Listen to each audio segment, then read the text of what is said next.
की आपलं कोल्हापूर जिल्ह्याचा पर कॅपिटा GDP मला वाटतं 2014 साली 2 नंबरवर होता भारत देशामध्ये. गडकरी साहेबांचं पण विधान आहे त्याच्यामध्ये. पण आज आपण 14व्या नंबरवर फेकलो गेलो. 5व्या वर्षापासून मी म्हणतो की 4 ते 5 लाखाचं प्रॉफिट, त्याच्या पुढे ते वाढतच जाणार. मी लोकांना एक अपॉर्च्युनिटी, एक संधी देतोय की हा शून्यातनं 100पर्यंत जर हा व्यवसाय न्यायचा असेल तर त्यासाठी लागणारं मार्गदर्शन, त्याच्यासाठी तुम्हाला वाटलं की मला इथे येऊन काम करायचं आहे, करा अप्रेंटिस येऊन 6 महिने माझ्या इथे राहा, तुम्हाला सगळं नॉलेज माझी द्यायची तयारी आहे. साधारणपणे आपण बघितलं तर 100 ते 150% त्याच्यामध्ये प्रॉफिट येऊ शकतो. एवढं मार्जिन राहतं, 100% राहतं त्याच्यात.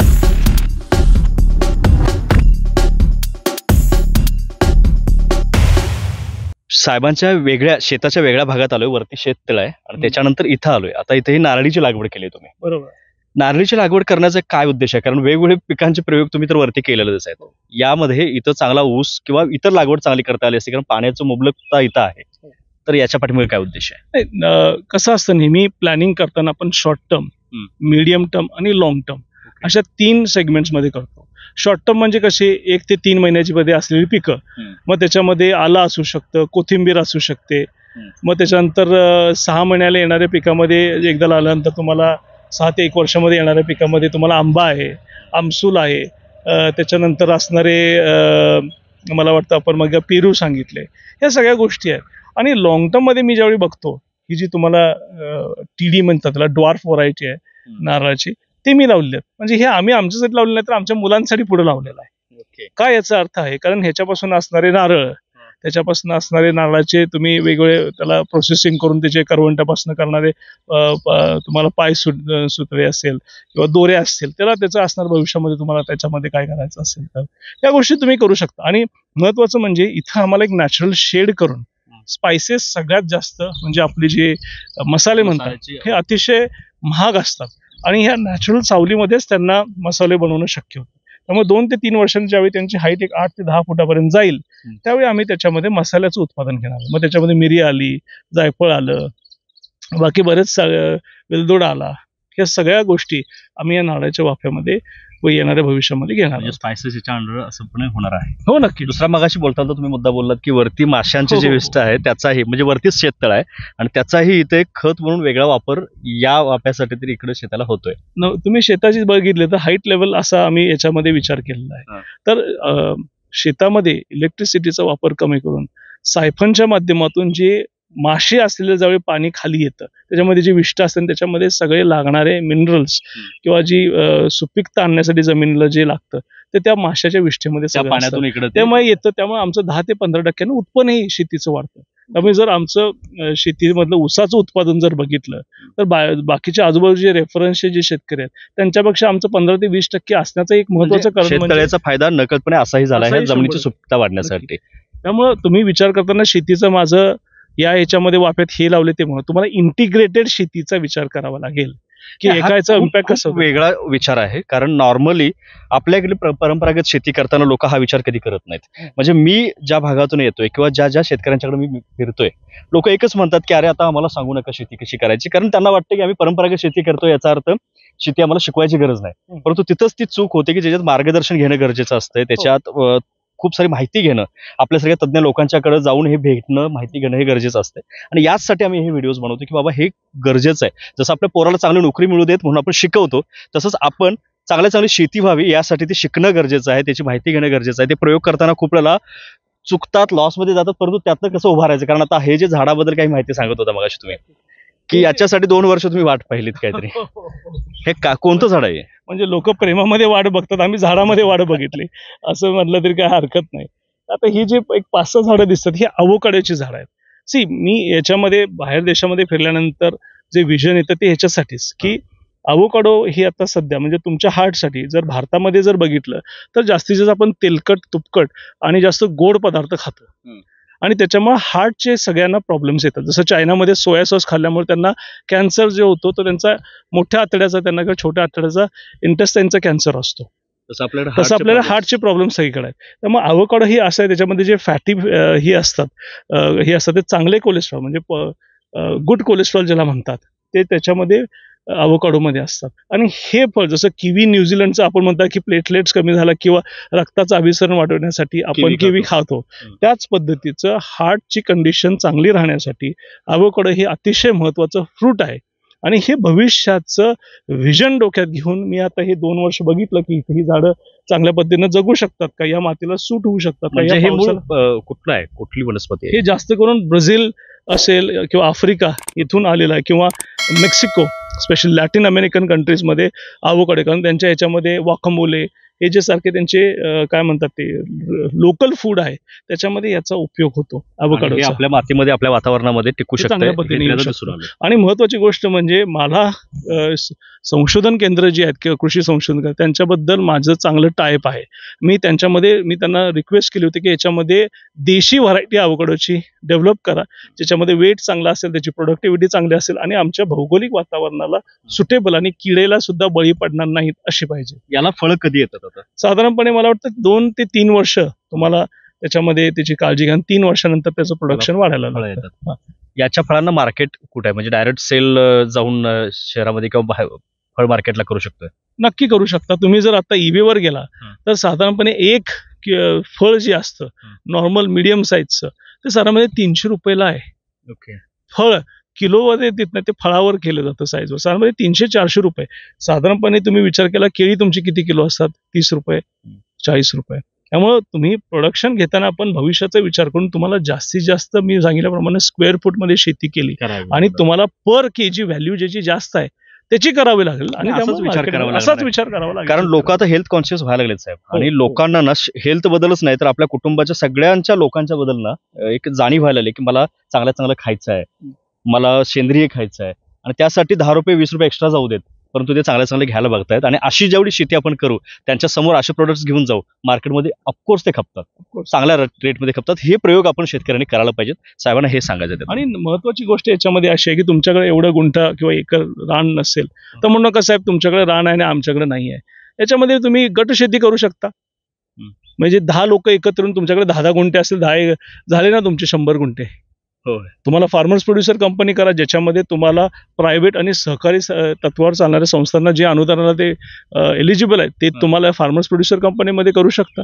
त्यामुळं कमीत कमी कॅपिटलमध्ये 100 लोक एकत्र येऊन जर केलं तर फार्मर्स प्रोड्युसरमध्ये असणाऱ्या सहकारचे सगळे अनुदानं पण तुम्हाला त्यामध्ये निवडणुका नाहीत. त्यामुळे मला वाटतं सहकार आतापर्यंत ठीक होता, पण याच्यापुढे फार्मर्स प्रोडक्ट कंपनी या टेक ओव्हर करतील आणि गावातल्या लोकांनी याचा प्रामुख्याने विचार करावा लागेल. कारण मला काय होतं, एखादी संस्था आपण करतो आणि राजकारणाच्या माध्यमातून त्याच्यामध्ये एवढे इश्यूज येतात, एखादी चांगली संस्था बंद पडते. तर आता शेतकरी संघाची अवस्था तुम्ही बघतायच. या सगळ्या गोष्टी आहेत. त्यामुळे मला असं वाटतं की मला वाटतं असं जे ग्रुप करून किंवा क्लस्टर्स करून एक वेगळा प्रयोग करायचा ना, याच्यामध्ये तुमच्यासारख्याच लोकांनी काही पुढाकार घ्यावा, नक्की एक प्रातिनिधिक एखादं उदाहरण म्हणून तरी सेट करून द्यावं की बाबा हे असं असं करता येत आहे, या गावामध्ये हा प्रयोग आहे. कारण तुम्ही ते करू शकता, कारण आता मध्ये डेअरीचा जो राष्ट्रीय हे तुम्ही भरवला होता, डेअरी कॉन्फरन्स कोल्हापूरमध्ये भरवली, जी कुठेही आपल्या इकडे कधीच झाली नव्हती. महाराष्ट्र, गोवा आणि कर्नाटक तिन्ही स्टेट एवढे भरवले होते आणि त्याचा लोकांना खूप फायदा झाला. तसंच शेती संबंधित पण काही वेगवेगळे प्रयोग करायलाच, हा एक फार मोठा आहे. कारण जेणेकरून माझे शेतकरी बंधू आहेत, आपल्या गावाकडे जे शेती करणारे आहेत लोक, हे एकत्र आली, त्यांचं उत्पादन वाढलं तर त्यांच्या चेहऱ्यावरचं सुख, आनंद अजून पाहायला चांगला मिळेल. नक्कीच. आणि जर कुठलेही सोन्याचा धंदा असू दे, कपड्याचा धंदा असू दे, जोपर्यंत शेतकऱ्याच्या हातात पैसे येत नाही त्यावेळी धंदे चालू शकत नाहीत. त्या ग्रामीण भागामध्ये पैशाचं खेळतं भांडवल पाहिजे, लोकांच्या हातात पैसे पाहिजे. म्हणूनच दुधाचा व्यवसाय हा 10 दिवसानं पे करतो, म्हणून तो चांगला चालतो. त्याच पद्धतीनं आपल्याला विचार करावा लागेल की एक गाव एक गोठा, मी नेहमी सांगतो कॉन्सेप्ट, कारण लेबर कमी होत निघालंय. तुम्हाला जर आपल्या जनावरांची चांगली जतन करून त्याला चांगलं प्रोडक्टिव्हिटी दुधाच्या मार्फत मिळवायची असेल तर जनावर नुसतं बांधून चालत नाही, त्याला मुक्त गोठा ठेवावा लागतो, त्याला उन्हाचं त्याच्यावर हे पडावं लागतं. त्यावेळी ते जनावर चांगल्या पद्धतीने मुक्त पद्धतीने चांगलं खुश होऊन जनावर असेल तर चांगलं दुधाची प्रोडक्टिव्हिटी वाढतो. की चारा व्यवस्थापनामध्ये तुमच्या 3 ते 4 वेळा कापण्या येतात. एका वेळी साधारणपणे 30 ते 35 टन तुमचा चारा येतो. 35 टन गुणिले साधारणपणे 3 कापण्या जरी धरल्या तरी 100 टन तुमचा चारा येतो. एका किलोला चाऱ्याच्या साधारणपणे तुम्हाला 4 रुपये मिळतात. 4 लाख रुपये मिळतात तुम्हाला एकरी. त्याच्यामधला खर्च तुमचा मशागत, पाणीपट्टी, फर्टिलायझर्स, रोपं सगळं जरी बघितलं, कीटकनाशक, तर साधारणपणे 30,000 रुपये येतो. आणि तेच लावलेलं रोप तुम्ही 3 वर्ष त्याचा चारा घेऊ शकता. म्हणजे तुम्हाला 3.5 लाखाचा फायदा इथं होतो. मग तुम्ही ऊस 10,000 मध्ये का करणार वर्ष 3.5 लाख रुपये? साहजिक आहे. मग आता तुम्ही म्हणाल याचं मार्केट कुठं आहे? मग त्याच्यामध्ये ह्या प्रश्न विचारा की हे मला करायचं आहे. मग त्याच्यासाठीच चेतन नरकीता आहे. त्याचं मार्केट कुठं आहे? तर मला फार्मर्स प्रोड्युसर कंपनी स्थापन करून त्याच्यामध्ये लागणारे नॅशनल डेअरी डेव्हलपमेंट बोर्डचे अनुदान कुठले आहेत, ऊसाला तुम्हाला अल्टरनेटिव्ह कुठले आहेत, याच्यासाठी चेतन नरकी येतात. कोणीही सांगू शकेल की ऊस लावा, हे पारंपरिक करतोय, पण त्याच्यामध्ये स्मार्ट पद्धतीने शेती करून ताळेबंदाचा विचार करून भविष्यामध्ये असणाऱ्या व्यवसायासाठी लागणारे आणि पर किलो ज्याचं उत्पादन जास्त, रेट जास्त, असंच पीक केलं तरच शेतकरी टिकू शकतो. नाहीतर MSP, FRP याच्यावर तुम्ही किती अवलंबून राहणार आहात, किती आंदोलनं करणार आहात? कुठेतरी स्वतःला आपण विचार केला पाहिजे. हे ठीक आहे, सरकारला पण कुठेतरी लिमिटेशन्स आहेत ना, म्हणून तर कारखानदाराला कुठेतरी लिमिटेशन. मला कारखानदारालाही जगवायचं आहे चांगल्या पद्धतीनं, मला शेतकऱ्यालाही चांगल्या पद्धतीनं जगवायचं आहे, पण आपण वेगळ्या पद्धतीनं. वातावरण बदललंय. कोरोनामध्ये आपण विचार केला होता का की शाळा बंद झाल्यावर पहिलीचा मुलगा सेलफोनवर शिकल? कधीच नव्हतं. पण तुम्ही चेंज केला ना तुमच्यामध्ये. हा चेंज तुम्हाला शेतीमध्ये आता आणावा लागेल. आंदोलनाच्या मार्गाने आतापर्यंत आपल्याला सक्सेस मिळत गेला, तो आपला लोकशाहीचा अधिकार आहे, तो केलाच पाहिजे. पण स्वतःहून त्याच्यामध्ये आपल्याला करणं हे अतिशय साहजिक आहे. हेच मुद्दे, कारण शेतीमध्ये ताळेबंदाचं जो महत्व आहे, साहेबांचा तेवढा अभ्यास आहे म्हणून त्याबद्दल ते बोलतात. आणि प्रत्येक शेतकऱ्यांना आवर्जून बघावेत असे एपिसोड्स आहेत, जेणेकरून त्यांच्याच कुटुंबाची आर्थिक स्थिती चांगली होणार आहे. अजून व्यवस्थितपणे प्लॅनिंग करून याच शेतीमध्ये जे कष्ट करतोय त्यापेक्षा कमी कष्ट करून चांगली स्थिती येणार आहे. आता सध्या आपण नरके साहेबांच्या या रोपवाटिकेमध्ये आलोय. रोपवाटिका इतकी मोठी आहे की या कोपऱ्यापासून त्या कोपऱ्यापर्यंत पूर्ण आपण तर शूट घेणार नाही, सगळी माहिती घेणार नाही, परंतु थोडक्यामध्ये साहेब आम्हाला ही माहिती हवी आहे. कारण तुम्ही काही गोष्टींची माहिती मला आता सांगितलीत की ह्या झाडाची प्रोडक्शन कॉस्ट एवढी आहे, विक्री एवढ्याला होते आणि एवढं प्रॉफिट मिळू शकते. शेतीच्या वेगवेगळ्या क्रॉप्स म्हणजे पिकांचं आपण उत्पादन बघितलं, त्याचे फायदे बघितले, तुम्ही त्याचं ताळेबंद व्यवस्थितपणे सांगितलं. रोपवाटिकेमध्ये असा फायदा आहे का खरंच? हे बघा, प्रत्येक उद्योगधंद्यामध्ये फायदा हा असतोच, पण तुम्ही किती कष्ट लक्ष देऊन त्याच्यावर काम करता, मालक स्वतः गल्ल्यावर बसतो का, आणि त्याच्यानंतर त्याचं एक्झिक्युशन कसं आहे, तुमचं कॉस्ट कटिंग कसं आहे, त्याच्यामध्ये टेक्नॉलॉजी किती वापरलेली आहे, त्याच्यासाठी लागणारे लेबर वर्क किती स्किलफुल आहे, या सगळ्यांचा त्याच्यामध्ये असतो. जर तुम्ही आता नर्सरीचा जे डेकोरेटिव्ह नर्सरी ज्याला म्हणतात, आता तुम्ही आजूबाजूला बघताय, सॉंग ऑफ इंडिया असेल, पेंडॅनस इथं दिसतोय तुम्हाला, वेगवेगळी गुलाबाची झाडं आहेत, इथं मागं बघितलं तर रॅपिसची झाड आहेत. हे रॅपिसचं झाड साधारणपणे जर बघितलं जवळपास 7 ते 8 वर्षाचं झाड आहे. त्याची किंमत मार्केटमध्ये आता जवळपास 14 ते 15,000 रुपये आहे. इथं तुम्ही जर पेंडॅनस बघितला तर मार्केटमध्ये त्याची किंमत साधारणपणे 12 ते 13 रुपये आहे. नाही, मागणी आणि त्याचं किंमत याच्याबद्दल तर सगळ्यांना माहितीच आहे. म्हणजे मीही कुठले तरी रोप घ्यायला गेलो की 20 रुपये 40 रुपये सांगितले तर आपण घेतून जातो, परंतु याच्यात खरंच रोपवाटिका करणाऱ्याला प्रॉफिट मिळतं, किती मिळू शकते आणि त्याला कष्ट किती आहे? त्याला मला वाटतं की 50 ते 150-200% त्याच्यामध्ये प्रॉफिट असू शकतं. प्रॉफिट मिळतं 100% निव्वळ नफा जर बघितला. कारण त्याच्यामध्ये तुम्ही बघितलं हे छोट्या छोट्या रोपवाटिका वाढताना दिसतात. तुम्ही रंकाळ्याची इथं जा, तुम्ही कुठेही जा, आपल्याला ऊसाच्या रोपवाटिका दिसतात, पण हे डेकोरेटिव्ह प्लांट्स, गरीबातला गरीब माणूस देखील म्हणतो माझ्याकडे 2 झाडं असावी. तुम्ही आता आजकाल ऑफिशियली ट्रेंड जरी बघितला, जर आपल्याला फुलं वगैरे देतात किंवा त्यामध्ये रोपं आज द्यायला लोकांनी सुरुवात केली आहे भेट वस्तू म्हणून, किंवा कुठे तुम्ही कोणाच्या वास्तुक्षण दिलं तर भेट वस्तू म्हणून तुम्ही रोप देता किंवा कुंडी देता. त्याच्यामध्ये बघितलं हा बिझनेस अतिशय चांगला आहे, कारण मनुष्याचं एक शांत म्हणजे अन्न, वस्त्र, निवारा या गोष्टी आहेत, पण त्याच्याबद्दल निसर्गाची ओढ ही माणसाचं अतूट नातं आहे. मागणीबद्दल तर कळालं, मागणी खूप वाढली. प्रॉफिट कसं होतं? 100% इथलं कुठलं सेल झालेलं आहे आणि त्याचं प्रॉफिट? पेंडॅनस वगैरे तर तुम्हाला सांगू शकतो. पेंडॅनस वगैरे साधारण आम्ही 12-13 रुपयाला विकतो. साधारणपणे त्याची प्रोडक्शन कॉस्ट बघितलं 4 ते 5 रुपये असतं. तुम्हाला साधारणपणे 7 रुपये 5 रुपये एका झाडामागे राहू शकतात. तर साधारणपणे आपण बघितलं तर 100 ते 150% त्याच्यामध्ये प्रॉफिट येऊ शकतो. एवढं मार्जिन राहतं? 100% राहतं त्याच्यामध्ये. कारण ह्याच्यामध्ये महत्वाची काय आहे की व्हॉल्यूम आणि त्याचं स्पीड. बनवल्यानंतर पटकन घालवणं, ह्याच्यामध्ये तुमचे पैसे अडकून ठेवायचे नाही. हा सगळ्यात या धंद्यातला महत्वाचा गुरुमंत्र. हा ताजा पैसा आहे याच्यामध्ये मिळाला पाहिजे आणि इतकं मार्जिन मिळू शकतं. मी शेतकरी बांधवांना हे एक आव्हान करेन की या 2 एपिसोडमध्ये आपण जेवढ्या उत्पादनाची, क्रॉपची जी माहिती घेतली आहे, ठीक आहे, प्रत्येक क्रॉप आपल्या शेतामध्ये करावीत असं नाही, परंतु प्रत्येक जण, कोणी रोपवाटिका करेल, कोणी ते आपल्या आल्याची शेती करेल, कोणी केळीची शेती करेल, आता आंब्यांची जी शेतीची मत्स्यपालन करेल, तर प्रत्येक शेवग्याच्या शेंगा असतील, तर त्याच्यातनं मिळणारं प्रॉफिट, त्याला असणारं मार्केट, हा प्रत्येकाचा वेगवेगळा भाग आहे. प्रत्येक जण त्याला कुठलंही चॉईस करेल आणि त्याची माहिती घेऊन त्याच्यामध्ये प्रगती करू शकतील. याच्यासाठी आम्हाला हे वेगवेगळं दाखवायचं, ज्यांनी हे सगळं एकत्रच केलेलं आहे. रोपवाटिकेबद्दल ना मला फार उत्सुकता होती की का म्हणून एवढी मोठी जागा एंगेज करून त्यात एवढी राबणूक करत दररोज कोणतरी काहीतरी खाटखोट करत असतात आणि याच्यात किती मिळणार? पण 5-10 रुपयाला 20 रुपयाला ते एक कुंडी जाते, एक आपलं झाडाचं रोपटं जाते. तर याचं मार्जिन इतकं असू शकते हा कधी विचार केला नव्हता. आणि सर हे पण नाही, त्याच्या अलाईन बिझनेसेस म्हणून बाहेर देशातून शिकून आलं की आणि गोष्टी बघितल्या, वेगवेगळे देश फिरले की याच्यामध्ये आता याच्यामध्ये आपण माती बघतो, काही काही ठिकाणी कोकोपीट वापरतात, जे भुस्सा असतो नारळाच्या ह्याच्यापासून बनवलेला, त्याच्यामध्ये काय करतात ते झाडाचं ज्यावेळी लावतात त्यावेळी कोकोपीट टाकतात आणि त्याच्यामध्ये झाडं लावतात, जी घरी डेकोरेशनसाठी वापरतात ते. तर कोकोपीटची फॅक्टरी जरी तुम्ही टाकली तरी त्याच्यामध्ये चांगली 20 ते 30% मारणार, म्हणजे पुढच्या 3 वर्षामध्ये तुमचं जवळपास एक 70 लाख ते 1 कोटीची इन्व्हेस्टमेंट आहे. फक्त तुम्हाला नारळाच्या कवट्या आणि हे सगळं जर असेल तिथं जवळ, तुम्हाला चांगल्या पद्धतीने तुम्ही कोकोपीट बनवू शकता. त्याच्यामध्ये फर्टिलायझर टाकून ती ज्याला म्हणतात ते न्यूट्रिएंट कंटेन्ड कोकोपीट बनवलं तर तो एक वेगळा बिझनेस त्याच्यामध्ये आहे. जसं मी मगाशी तुम्हाला सांगितलं, पशुपालनामध्ये तुम्ही ब्रीडिंगचा व्यवसाय करू शकता. तुम्ही दुधामध्ये जाऊन तुम्ही त्या दुधाच्या दुधापासून पेढे, बासुंदी तयार करू शकता. तुम्ही चारा व्यवस्थापन करू शकता. तुमच्याकडे पैसे नसतील तर फार्मर्स प्रोड्युसर कंपनी तयार किंवा सहकारी मार्गातून करू शकता. ज्या पद्धतीनं तुम्हाला बिझनेस करायचा आहे तिथं चेतन नरके तुमच्याबरोबर नेहमी राहतील. अपेक्षा एवढीच आहे की आपल्या तरुणाईनं आपल्या पायावर उभं राहावं, आपला जिल्हा सक्षम व्हावा. वाईट याचं वाटतं की आपलं कोल्हापूर जिल्ह्याचा पर कॅपिटा GDP मला वाटतं 2014 साली 2 नंबरवर होता भारत देशामध्ये. गडकरी साहेबांचं पण विधान आहे त्याच्यामध्ये. पण आज आपण 14व्या नंबरवर फेकलो गेलोय. ओके, म्हणजे डाऊन झालं 100%. म्हणजे तुमच्या बेसमध्ये, तुमच्या उद्योगधंद्यांमध्ये नवीन उद्योगधंदे आलेच नाहीत आणि त्यामुळे कोल्हापूर जिल्हा हळूहळू पिछाडीला निघालाय.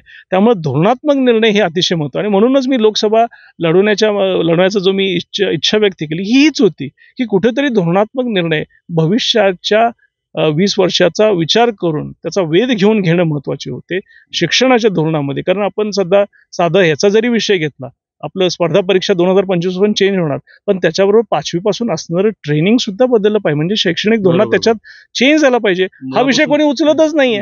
त्यामुळे आपली मुलं पुढे स्पर्धा परीक्षेमध्ये फेस करताना सक्सेसफुल होणार का? तर नाही. बिहारचेच लोक IAS काय होतात? कारण त्यांना 5वी पासूनचं, त्यांना शालेय जीवनापासूनचं त्यांचं ट्रेनिंग असतं की या परीक्षांना तुम्ही पास कसे होऊ शकाल. आपल्यामध्ये जर आज आपण केले नाही तर आपल्यामध्ये अधिकारी पुढच्या भविष्यामध्ये होणं हे अतिशय कठीण राहणार आहे. हा दृष्टिकोन आहे, म्हणूनच तर खूप लोकांनी तुम्हाला या निवडणुकीमध्ये म्हणा किंवा राजकारणामध्ये पुढे येऊन या गोष्टी इम्प्लिमेंट व्हाव्यात यासाठी फोर्स केला होता किंवा पुढाकार घेण्यासाठी विनंती केली होती. तुम्ही त्या पद्धतीने घेता आणि मी सर्वांना एक आव्हान करेन की खूप सारे सरांनी प्रयोग सांगितले, आपल्याला हास्यावरती घ्यायला काही अडचण नाही आहे की बाबा ते सांगतायत काही एवढा फायदा होत नसतो किंवा आम्ही ह्या चुलत्याने केलं होतं याचा मी प्रयोग बघितलाय किंवा ह्या पिंट्याने केलं होतं याचा प्रयोग बघितलाय, काही एवढं नसते असं जरी वाटत असलं. भरपूर आपण उदाहरणं मॅक्झिमम हे लॉसचीच बघतो आणि त्याच्यातच अडकून राहतो. परंतु जर कोणाला जास्तच काही वाटत असेल तर नरके साहेबांना डायरेक्टली तुम्ही येऊन भेटू शकता, त्यांच्या ह्या शेतामध्ये येऊन त्यांच्याकडे ही माहिती घेऊ शकता आणि त्यांना चॅलेंजिंग प्रश्न विचारून की हे कसं घेता येईल, मला दाखवा याच्यातले विक्री किती झाले, या गोष्टीतनं तुम्ही कन्फर्मेशन घेऊन या गोष्टी सुरू करू शकता, जेणेकरून हे सगळं चाललंय हे आपल्या लोकांसाठी चाललंय. बरोबर आहे. आणि सर मी एवढंच सांगू शकेन की मी कोणाला काहीतरी सांगणं मी स्वतः न करतो ते माझ्या स्वभावाला पटत नाही. ते मी स्वतः आधी करतो. म्हणून हे का करतोय मी, हे 3 वर्ष आधी सुद्धा सुरू करायच्या आधी मोठा दंगा करून सांगितला, पण तसं मी करत नाही. माझी पद्धत काय की मी स्वतः ते प्रयत्न करणं, बनवणं, त्यात प्रॉफिट दाखवणं आणि मग लोकांना सांगितलं की हे तुम्ही बघा आणि तुम्हाला पटत असेल तर करा. शेवटी माझं डेडिकेशन कामाबद्दलचं वेगळं आहे, तुमचं वेगळं आहे. काम करण्याची पद्धत प्रत्येकाची वेगळी असते. पण मी लोकांना एक अपॉर्च्युनिटी, एक संधी देतोय की हा 0तनं 100पर्यंत जर हा व्यवसाय न्यायचा असेल तर त्यासाठी लागणारं मार्गदर्शन, त्याच्यासाठी तुम्हाला वाटलं की मला इथे येऊन काम करायचं आहे, करा. अप्रेंटिस येऊन 6 महिने माझ्या इथे राहा. तुम्हाला सगळं नॉलेज माझी द्यायची तयारी आहे. फक्त तुम्ही कष्ट करा आणि मोठे व्हा. आपल्या आई वडिलांना, आपल्या मातीला, आपल्या देशाला मोठं कसं करता येईल हा प्रामुख्याने त्यातला उद्देश असतो. आपल्याकडे बऱ्यापैकी लोकांकडे शेती आहे, नैसर्गिक साधन संपत्ती म्हणतात तसं वातावरण आहे, पाऊस आहे, पाणी आहे. फक्त या पद्धतीनं काहीतरी वेगळे प्रयोग करायची गरज आहे. प्रयोग करता करता असं नाही की प्रत्येक वेळेस कुठलाही बिझनेस ना डायरेक्ट प्रॉफिटमध्ये गेलाय, फार कमी चान्सेस. प्रयोग मी करतो, त्याचा प्रयोगाचं जे कन्क्लुजन येईल त्याचा तुम्ही वापर करा. याच्यासाठी चेतन नरके आहे. तुम्ही प्रयोग करा असं नाही, प्रयोग मी करतोय आणि ते मी माझ्या स्वावलंबावर मी जे कमवलंय त्याच्यावर मी करतोय आणि त्यातून ते सक्सेस करून दाखवतोय. त्या सक्सेस मधनं तुम्ही शिका. तो पाथ जो आहे सक्सेसचा तो मी तुम्हाला क्लिअर कट सांगेन. म्हणजे तुम्हाला प्रयोगामध्ये हारणं जिंकणं हा भाग नाही, तुम्ही जिंकणारच, फक्त त्याच्यामध्ये तुमचं कष्ट पाहिजे. खरंच आहे. आपण याची घेईल थोडी माहिती कमीच आहे, परंतु खूप मोठ्या मोठ्या एरियामध्ये असणारे हे प्रयोग आहेत. आपण आता आंबा शेतीकडे जाऊया का वेगळी माहिती घ्यायची अजून? हा, थोडेसे तुम्हाला झाडाचे प्रकार पण बघायला मिळतील. हे जे सगळे शोच. डेकोरेटिव्ह प्लांट्स आहेत हा. इथे समोर दिसत आहेत, राफीज पाम्स आहेत बघा. म्हणजे तुमच्या घरचं जरी तुम्ही वातावरण बघितलं तर तुम्हाला लक्षात येईल की ती मनमोहक झाडं बघितली की 2 मिनिटात तुमच्या खिशामध्ये हात जाणारच. हा. आणि तुम्ही त्याच्यामध्ये कुंडी वगैरे त्याच्यात घालून दिलं तर ह्याची किंमत 10 पटीने वाढते. हे आज लागतच ते हे show. आज जर झाड बघितलं हे आम्ही 1500 ते 2000 पर्यंत देऊ शकतो त्याच्या वयाप्रमाणे.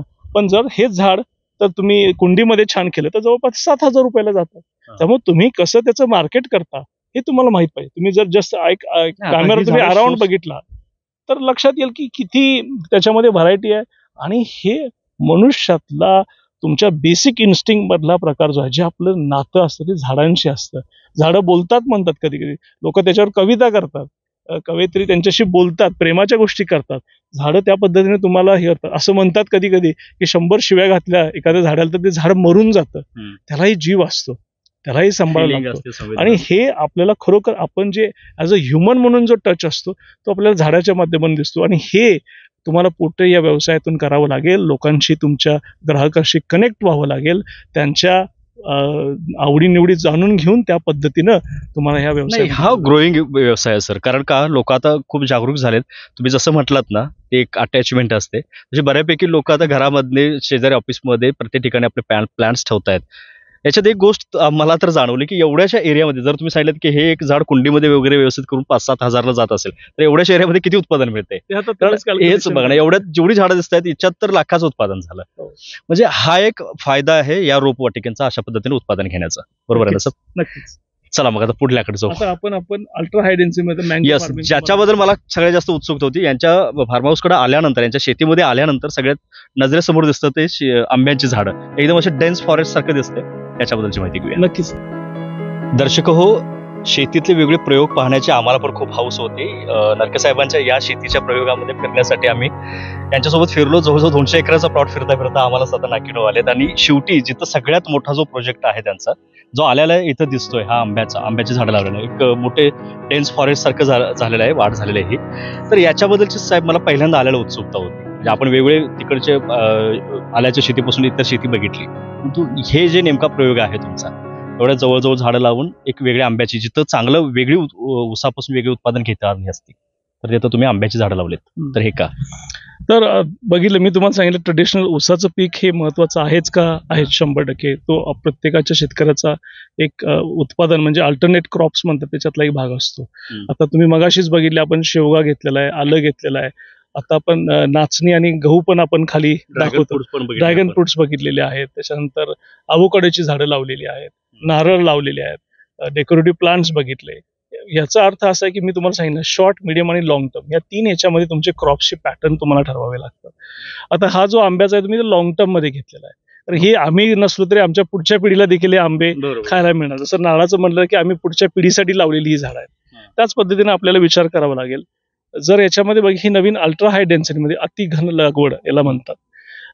आधी बघितलं तर एका एकरमध्ये ॲग्रिकल्चरच्या नॉर्म्स प्रमाणे एका एकरीमध्ये एका गुंठ्याला 1 झाड, म्हणजे एका एकरमध्ये 40 झाडं फक्त आंब्याची लावली जायची आधी. आणि ते उंच उंच वाढायचे आणि तुम्हाला माहिती आहे निम्मे आंबे खाली पडूनच खराब व्हायचे किंवा अशी व्हायचे. पण आता जर तुम्ही इथं बघितलं याच्यामध्ये, तर आता 12x8 अशी आम्ही झाडं लावलेली आहेत. तर साधारणपणे 667 झाडं एका एकरमध्ये आम्ही बसवलेली आहेत.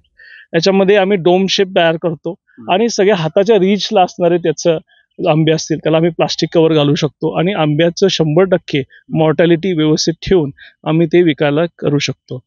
याचं कारण काय की जर तुमचं क्षेत्र कमी असेल आणि तुम्हाला मॅक्सिमम उत्पादन घ्यायचं असेल आणि कमी मॉर्टॅलिटी म्हणजे आंबे खाली पडून सडून अशी गोष्टी काय होणार नाही, कारण तुम्हाला व्यवस्थित कीटकनाशकं मारता येतात, तुम्हाला वरती त्याच्या प्लास्टिकचं कव्हर घालता येतं, या सगळ्या गोष्टी त्याच्यामध्ये येतात. आणि सांगितलं की साधारणपणे आंब्याचा दर बघितला तर साधारणपणे 300 रुपये किलो. त्यामुळे माझं सांगण्याचं तात्पर्य हेच असतं की अशी पिकं घ्या जी व्हॅल्यू ॲडेड आहेत. 100 रुपयाला किलो असतील तर तुम्हाला ते परवडणार का? तुम्ही सांगितलं की एकरी 667 झाडं इथं तुम्ही प्लांट केलेत. जवळपास 1-2 एकरामध्ये तुम्ही हे हो, प्रयोग केलेला आहे. हो. एका झाडाला किती आंबे म्हणजे किती उत्पादन मिळू शकतं आंब्याचं? साधारणपणे बघितलं तर 1 ते 80 पासून मला वाटतं 4थ्या वर्षापासून 80 पासून जवळपास 150 पर्यंत एका झाडाला ते येऊ शकतात आंबे. एवढे येतात. एवढे येतात. 5व्या वर्षापासून तुम्हाला त्याची चांगली सुरुवात होईल. आणि कसं होतं की त्याचा मॅक्सिमम कंट्रोल किंवा त्याचा अभ्यास व्यवस्थित आपल्याला करता येतो, की आपल्याला प्रत्येक झाडाला कुठे कीड पडली तर लगेच त्याच्यावर उपाययोजना करणं, कारण सगळं आपले दृष्टिक्षेपात हो, येतं. हो. त्याला पाणी असेल, हाताच्या रीच मध्ये सगळं काही आहे. अगदी गोष्टी आहेत. त्यामुळे तुम्ही ही शेती तुमची कंट्रोलमध्ये राहते. हम्म. त्यामुळे मला एवढंच सांगायचं आहे की याच्यातून उत्पन्न तुम्हाला 4थ्या किंवा 5व्या वर्षापासून यायला सुरुवात होते. 3 वर्षामध्ये पण येऊ शकतं. आणि याच्यामध्ये जवळपास तुम्हाला फर्टिलायझर किंवा एका वेळेनंतर आंबे येताना आपण पाणी पूर्ण बंद करतो. त्यामुळं पुढच्या भविष्याच्या दृष्टीने लेबर फोर्स ही कमी असणार बरोबर. याचा विचार करून मी ड्रिप इरिगेशन मुद्दामून ठेवलेलं, जे आपण आंब्याची माहिती घेतोय सध्या, परंतु सगळ्यात महत्वाचं लोकांना जे माहिती पाहिजे असते ती की याचा ताळेबंद, याचा उत्पादन किती मिळू शकते, एकरी उत्पादन किती मिळू शकतं, प्रत्येक झाडाच्या पाठीमागे उत्पादन किती मिळू साधारणपणे तुम्ही शकतं? विचार केला तर साधारणपणे 600 झाडं आपण 667 पण आपण 600 धरू, एक ठोबळ हा. तर 600 झाडं असतील, एक साधारणपणे ॲव्हरेज 50 आंबे प्रत्येक झाडाला धरून चला 5व्या वर्षापासून. साधारणपणे 30,000 आंबे आले. एक 12 आंबे डझनाचे धरले तर साधारणपणे तुमचे मला वाटतं 2500 तुमचे किलो, तुमचे 2500 साधारणपणे डझन आंबे तुमचे होणार. 2500 गुणिले साधारणपणे 400 रुपये, कारण चांगलं याची क्वालिटी, कारण तुम्ही मेंटेन व्यवस्थित करता, लो हँगिंग ॲव्हरेज 400 रुपये आपण धरू शकतो. 400 धरू शकतो. तर साधारणपणे एक 7.5 लाख रुपये तुमचे येतात. आणि एकूण सगळा खर्च बघितला, रोपांचा खर्च आणि हे 5 वर्ष जर तुम्ही हे केलं तर साधारणपणे 1 लाख 1.5 लाख रुपये जरी खर्च धरला, 2 लाख रुपये धरून चला, म्हणजे फर्टिलायझर्स वगैरे जास्त लागतच नाही, ते ऑटोमॅटिकली स्वतः करतात. 4 लाखापर्यंत प्रॉफिट. 4 लाखापर्यंत म्हणजे 5व्या वर्षापासून मी म्हणतो की 4 ते 5 लाखाचं प्रॉफिट, त्याच्या पुढे ते वाढतच जाणार. आणि त्याच्या पुढे उलट हिची म्हणजे आपले कामगारांचे आणि इतर जे काही आहे खर्च सगळे तो वाचले. खर्च वाचला. आणि महत्वाचं म्हणजे लेबर कॉस्ट जी आहे, भविष्याचा तुम्ही विचार करा की लोक जर आपल्या शेतामध्ये कामाला नसतील तर त्याच्यासाठी काय करता येईल. तर तुम्हाला ड्रिप इरिगेशन मी तुम्हाला मगाशीच सांगितलेलं आहे, जे मोबाईल कंट्रोल आहे. तुम्हाला लागतं हे मोबाईल कंट्रोल सगळं पूर्णपणे मोबाईल कंट्रोल आहे. आणि इथं महत्वाची गोष्ट म्हणजे जरी लोक नसले तरी ऑटोमॅटिक ही बाग तुम्हाला मेंटेन करता येते. तुम्हाला कीटकनाशक वेळोवेळी मारायची, त्याचं एक रुटीन असतं, ते लिहून ठेवलेलं असतं, ते मारायचं आणि व्यवस्थित आपल्याला त्याचं उत्पादन व्यवस्थित. नाही म्हणजे इतकं उत्पादन मिळू शकतं हे आपल्याला, मलाही माहित नव्हतं की शेतीमध्ये असं. आता हे तर ऊस लागवड करता येऊ शकली असती, केलीही असेल याच्या आधी, परंतु त्याच वाफ्यांमध्ये हे असं उत्पादन इतकं मिळू शकतं. एकरी मिनिमम आपण ॲव्हरेज धरलं तरी 4 लाखाचं प्रॉफिट इथं मिळताना दिसते आपल्याला. आंब्यांची शेती करताना सगळ्यात जास्त येतं की त्याचा सीझन, त्याची निगा, नंतर त्याच्यामध्ये काही वेळेला वातावरणाचा परिणाम होतो. याच्यासाठी मार्गदर्शन कुठनं मिळू शकतं का, किंवा याच्यावरती मग जे बी बियाणं असतात, आता याचे रोपटे तुम्ही कोकणात आणले असं सांगितलं, तर याच्यासाठी येणारं मग औषध फवारणी, तर याचं मार्गदर्शन कुठं मिळेल? मला वाटतं कृषी आपल्याला कुठे केंद्रामध्ये कुठेही गेलं, ही जात जी आहे ती केसर आहे, मी लावलेली इथं आहे. हापूस इथं कर्नाटक बॉर्डर म्हणजे सॉरी कोकण बॉर्डरला येत नाही, त्यामुळं मी इथं केसर लावलेलं. आणि मी सांगायची इच्छा आहे की मी माझ्या मुलांना, माझ्या घरच्यांना त्याचा आस्वाद घेतोय म्हणून जवळपास 15 जातीचे आंबे लावले. तोतापुरी असतील, खोबरा आंबा असेल, पिळव आंबा असेल. त्यामुळे आणि ते क्रॉस पॉलिनेशन साठी सुद्धा महत्वाचं आहे. त्यामुळे फक्त केशर 80 ते 85% लावलेले आहेत, 15% वेगवेगळ्या 12 ते 15 प्रकारच्या व्हरायटी लावलेल्या आहेत. याच्यातून लक्षात घ्या की आपल्याला देखील निसर्गाच्या सानिध्यात राहून निसर्गाच्या वेगवेगळ्या फळांचा अनुभव घेता येतो, आपल्या फॅमिलीला इथं आपल्याला वेळ देता येतो, आणि त्याचबरोबर आपण व्यवसायातून सुद्धा याच्यात पुढे जाऊ शकतो. कारण सगळ्यामध्ये मानसिक शांतता आणि त्याच्यामध्ये असणारं सुख त्या कामामध्ये असणारं ते शेतामध्येच आहे. त्यामुळे पोटातही ते गेलं पाहिजे आणि पैशाच्या रूपाने ते नाही. खरंच आहे. हा जो शेवटी सांगितलेला साहेबांनी जो मुद्दा आहे ना, हा मी खूप वेळा अनुभवला आहे. म्हणजे आम्ही साहेब कुठेतरी नोकऱ्या मिळाव्यात, काहीतरी मिळावं म्हणून शहराकडे आलो, परंतु खूप वेळेला आम्हाला जेव्हा शांतता पाहिजे असते, एखादा आराम पाहिजे असतो म्हणा, किंवा विरंगुळा, किंवा खूप सारे टेन्शन झालेलं असतात, त्यानंतर कुठेतरी निवांतपणा पाहिजे असतो, त्यावेळी मी गावाकडे जातो, त्यावेळी शेतामध्ये जातो. खरं हेच साहेबांनी जे सांगितलं की त्याच शेतामध्ये राहून याच्यापेक्षा जास्त उत्पादन कमवता येतं. हे प्रयोग तर आता प्रत्येक जण करतायत शेत, आणि तरुणांना तर हे माहिती पाहिजेच आहे. तर आवर्जून मी पुन्हा एकदा आवाहन करेन, माझ्या प्रत्येक व्हिडिओमध्ये हे आवाहन करतोय. ऐकलंय आपल्याला एंटरटेनमेंट म्हणून, आणि त्यावेळी ऐकताना एक स्फोरण येते आणि सोडून देतो आपण, परंतु त्या क्षणी ठरवा की मी या संबंधित माणसांना किंवा चेतन नरके साहेबांना कॉल करेन, त्यांना भेटेन जाऊन, किंवा ही शेती जाऊन बघीन, किंवा संबंधित कृषी विभागाला जाऊन याच्याबद्दलची माहिती घेईन. एक छोटा का असेना प्रयोग करेन, किंवा आजूबाजूला कोणी प्रयोग करतात त्यांच्याकडे माहिती घेईन. कारण पुढे जाऊन सगळ्यात मोठं महत्व जे येणार आहे ते या प्रकारच्या शेती व्यवसायालाच येणार आहे असं वाटतंय. कारण खूप ठिकाणी हे प्रयोग आपल्याला आता बघायला मिळतात. साहेब खूप खूप धन्यवाद, कारण खूप छान माहिती मिळाली, खूप लेंदी माहिती होती, छोटे छोटे आम्हाला याच्यासाठी 2 एपिसोड्स करावे लागले. परंतु मला एक जो आम्ही आमच्या चॅनलच्या माध्यमातून राजकीय मुलाखती घेताना, ग्राउंड रिपोर्ट्स घेताना मी ठरवलं होतं की ॲग्रिकल्चरची माहिती मला लोकांच्यापर्यंत पोहोचवायची आहे. कारण मी ज्या खेड्यात आलोय त्या खेड्यात कायम एकच शब्द ऐकला की अरे काय राहिलेलं नाही शेतीत, परंतु काही ठिकाणी असं बघितलं की शेतीत खूप चांगलं कमवत आहेत. नक्की. मग ती का कमवत आहेत? मग ती माहिती घेऊन मला त्या लोकांच्यापर्यंत पोहोचवायचं होतं, म्हणून हे सुरू केलं आणि त्याच्यात तुमची एक माहिती मिळाली. सगळ्यात महत्त्वाचं मला उत्सुकता होती ही शेती पाहण्याची, तुमच्यात वेगवेगळे प्रयोग पाहण्याचे आणि त्याचबरोबर हे शूट करून हेच लोकांच्यापर्यंत पोहोचवण्याची. नक्कीच. खूप खूप धन्यवाद. नक्की आभारी आहे सर. एक मलाही छान वाटतं की माझ्या लोकसभेच्या माध्यमातून किंवा या समाज कल्याणाच्या राजकारणाच्या माध्यमातून ज्यावेळी मी लोकांशी भेटतो त्यावेळी या गोष्टी मला सांगता येतात. पण या आजच्या आपल्या विपुलसरच्या माध्यमातून लोकांना ते व्हिडिओवर बघताही आलं. गोठा माझा तिथं आपण जाता आलं नाही, पण आपल्याला नक्कीच पुढच्या एपिसोड मध्ये Of course, आपण आता कारण शेवटी तुम्ही गोकुळचे संचालक आहेत, त्यांचाही गोट्याचा मोठा प्रोजेक्ट आहे, दुधाचं त्यांचंही चांगलं उत्पादन आहे. जी. गोट्यावरती काही व्हिडिओज आम्ही केलेले आहेत, परंतु हे जे वेगळे प्रयोग आहेत हे महत्वाचे आम्हाला दर्शकांच्या पर्यंत पोहोचवायचे होते. खरंच धन्यवाद.